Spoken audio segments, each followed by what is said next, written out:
Cette vidéo, vous l'avez tous vue. C'est mon bébé, c'est Hercule. Je l'ai le bio. Et il va lui tirer une balle en pleine tête. Je tiens à dire en premier lieu que je partage la tristesse de Monsieur Martin. Elle est absolument légitime. La personne que vous voyez tirer sur ces images est indigne et elle a mis des millions de gens en colère. Et personne n'est plus en colère que les chasseurs eux-mêmes. D'une part parce qu'il faut être le fils de personne pour tirer à bout portant sur un animal manifestement domestiqué, et d'autre part parce que ce fou dangereux aurait pu tuer quelqu'un. J'entends déjà Christiane crier que tuer des sangliers sauvages c'est aussi grave. Votre petit qui a été tué, c'était un sanglier domestique, donc comme un chien. Mais c'est pas plus horrible que tous les sangliers qui se baladent, qui eux ne font pas confiance à l'humain et ils se font aussi tirer. J'adore rire. Bah non, c'est même pas le même champ lexical. D'un côté il y a la chasse et de l'autre... Ce meurtre d'Hercule. Ah, pour moi, c'est un assassinat, comme je vous l'ai dit. J'utilise le même mot que vous. Non, toujours pas. Un assassinat, c'est un humain qui tue un autre humain avec préméditation. Là, on a affaire à une saloperie, c'est tout. Pas la peine d'anthropomorphiser le problème, c'est bien assez dégueulasse comme ça. Bref, cette scène n'est pas une scène de chasse. On peut juste y voir un abruti agissant comme un abruti. Et il se trouve que cet abruti a le permis de chasser. Mais on va y revenir. D'autant que des abrutis, il y en aurait aussi dans le rang des défenseurs des animaux. De ceux qui auraient des problèmes avec la notion de consentement. Mais bon, je ne dis rien, ce sont des rumeurs, paraît-il. Oh putain! Quoi? Oh putain, tu vas avoir des problèmes, toi! J'ai pu me mettre en contact avec René, qui est sociétaire de l'association de chasse où a eu lieu l'incident. Et il a tenu à réagir à la vidéo d'Hugo Clément.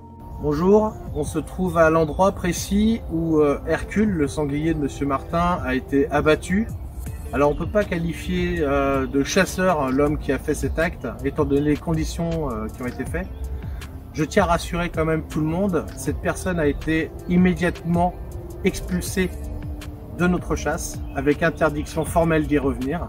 C'est une information, en effet. René a fait la seule chose qui était en son pouvoir, à savoir expulser la personne sur le champ. On est déjà loin de l'image des chasseurs complices dans l'abject. C'était un geste inacceptable et la sanction a été immédiate. Et Monsieur Martin a été informé de la mort de son sanglier puisque quelques jours plus tard il a déposé plainte. Alors pourquoi n'y a-t-il pas eu de poursuite ? Déjà parce que le sanglier ne peut pas avoir le statut d'animal domestique. On a souvent vu ces dernières années des propriétaires de sangliers domestiqués être obligés d'euthanasier leur animal sur décision de justice. Donc un sanglier qui se balade dans la nature est res nullius. Il n'appartient à personne. Il est donc un gibier et peut être chassé. Ce geste est dégueulasse, mais pas illégal. S'agissant de la mise en danger de la vie d'autrui, il semble que la vidéo n'était pas disponible à l'époque. Elle est sortie il y a seulement quelques jours. Et il semble que la vidéo de toute façon ne pourrait être recevable si elle a été filmée sans le consentement de la personne. La seule infraction qui aurait pu être caractérisée est celle de la destruction de la clôture ou de l'intrusion dans le parc. C'est d'ailleurs ce qu'affirme Monsieur Martin. Et regardez, là, il fait câlin aux gens, il me cherche partout. Là. Il a trouvé un groupe de chasseurs qui chassaient le long de chez nous, là. Et ils me l'ont fait sortir du parc. Les chasseurs qu'on voit sur la vidéo auraient donc fait sortir Hercule du parc. Et pour illustrer ce point, Monsieur Martin nous montre la solidité de ces clôtures. Ici, on a une clôture sur 1 mètre environ du béton coulé où les sangliers ne peuvent pas passer, surmontée d'un grillage très solide qui fait 2,50 m de haut. Je laisse la parole à René. Nous sommes quand même à plus de 1200 mètres de distance de chez Monsieur Martin, donc sur un territoire, une propriété privée, où il est totalement légal de chasser, parce que c'est un territoire de chasse.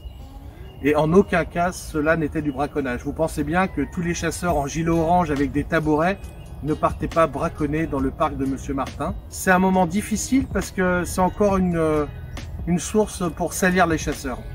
Donc on va essayer de vous éclairer là-dessus, en vous montrant la réalité du grillage. Donc là, nous nous trouvons devant le mur qui a été filmé par le super journaliste qui a vendu sa vidéo.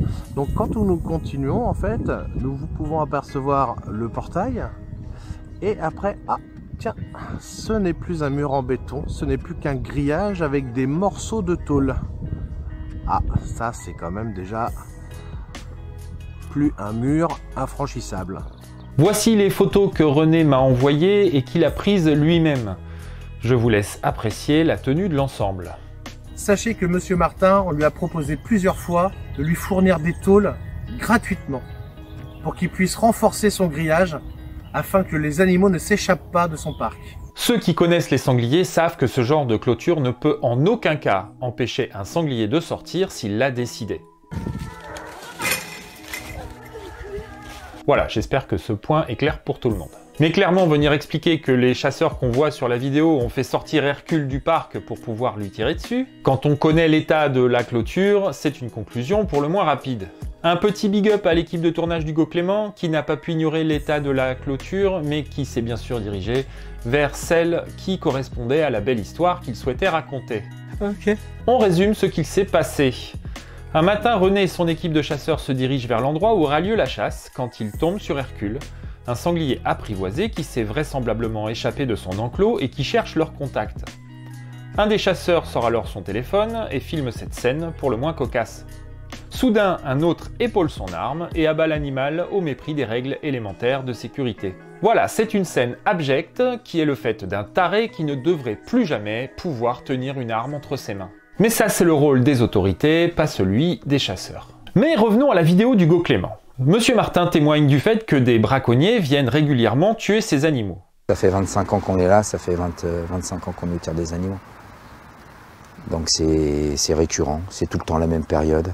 C'est gratuit, on tire à travers le grillage, on tue, on laisse par terre, que ça soit un cerf, une biche. Dans la construction, bien sûr, du reportage d'Hugo Clément, on peut clairement voir l'intention du réalisateur de faire un amalgame entre les chasseurs et les braconniers.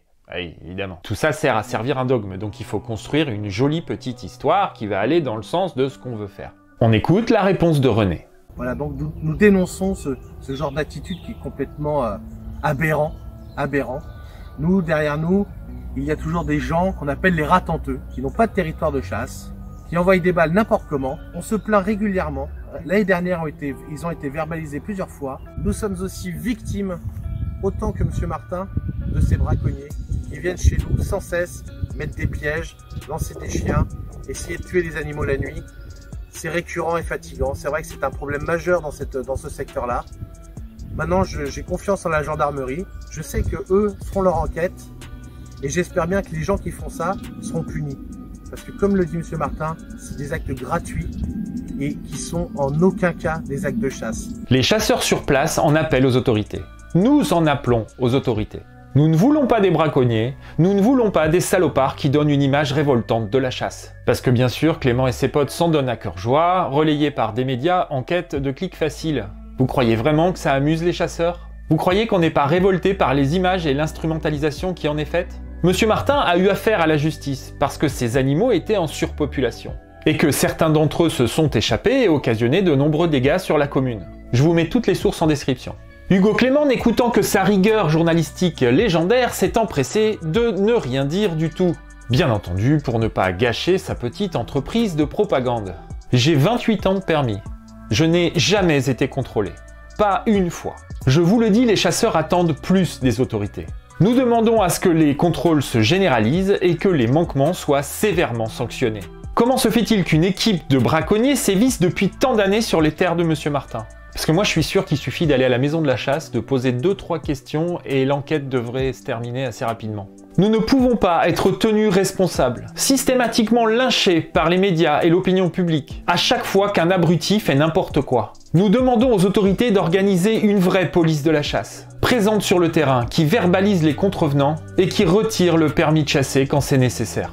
La stupidité des uns ne peut plus rejaillir sur l'extrême majorité des autres, qui respectent les règles et qui jamais ne tireraient sur ce pauvre Hercule comme on vient de le voir dans cette triste histoire. J'ai reçu des centaines de messages de chasseurs qui voulaient que je crie haut et fort leur révolte face à ces images. J'espère avoir pu rétablir quelques vérités. J'espère aussi qu'on retrouvera ce taré, qu'on lui supprimera son permis de chasser à vie. En attendant, je remercie chaleureusement les clients de la boutique, les gens qui me soutiennent sur Tipeee et notamment la Fédération des chasseurs de l'Isère. Merci infiniment, ça fait chaud au cœur. N'oubliez pas de vous abonner, de liker, de partager. Prenez soin de vous. Je vous dis à bientôt sur Terre ou ailleurs.